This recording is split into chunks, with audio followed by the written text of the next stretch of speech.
Koregaon park जमीन गैरव्यवहार प्रकरणामध्ये उपनिबंधक रवींद्र तारू, शीतल तेजवानीसह दिग्विजय पाटलांवर गुन्हा दाखल. पार्थ पवारांवर मात्र गुन्हा दाखल नाही. कोरेगाव पार्क जमीन गैरव्यवहारामध्ये एफआयआर स्कॅम, अंजली दमानिया यांचा गंभीर आरोप, तर पार्थ पवार यांना वाचवलं जात असल्याची सुषमा अंधारे यांची टीका.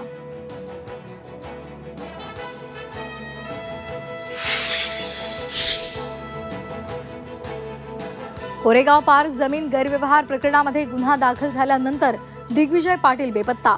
दिग्विजय पाटील पुण्यातील घरी नाही. झी 24 तास दिग्विजय पाटील यांच्या घरी.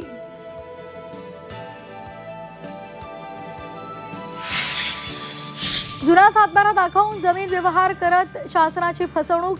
7 दिवसांमध्ये चौकशी करून अहवाल सादर करणार. नोंदणी महानिरीक्षक राजेंद्र मुठे यांची झी 24 तासला माहिती.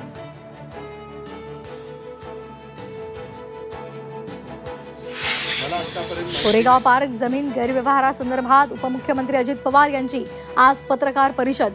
अजित पवार काय बोलणार याकडे लक्ष.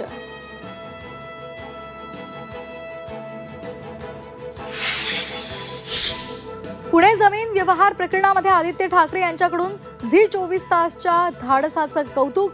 देवेंद्र फडणवीसांनी पत्रकार परिषद घेऊन माहिती द्यावी, आदित्य ठाकरे यांची मागणी.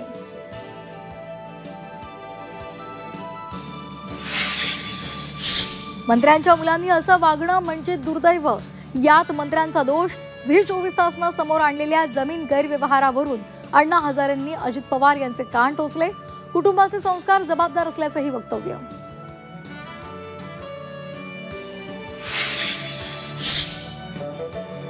झी 24 तासच्या बातमीनंतर पुण्यातील जमिनीचे मूळ वारस आक्रमक. मूळ वारस आंदोलन करणार आणि भीमशक्ती आपही आंदोलनात सहभागी होणार.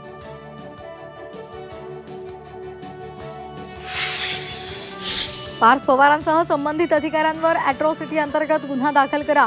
झी 24 तासच्या बातमीनंतर भीम आर्मीचं मुंबईत घाटकोपर पोलिसांना निवेदन. वंदे मातरम गीताला 150 वर्ष पूर्ण. मंत्रालयामध्ये मुख्यमंत्री आणि उपमुख्यमंत्र्यांच्या उपस्थितीत सामूहिक वंदे मातरम गायले जाणार, तर मोदी दिल्लीतील कार्यक्रमात सहभागी होणार.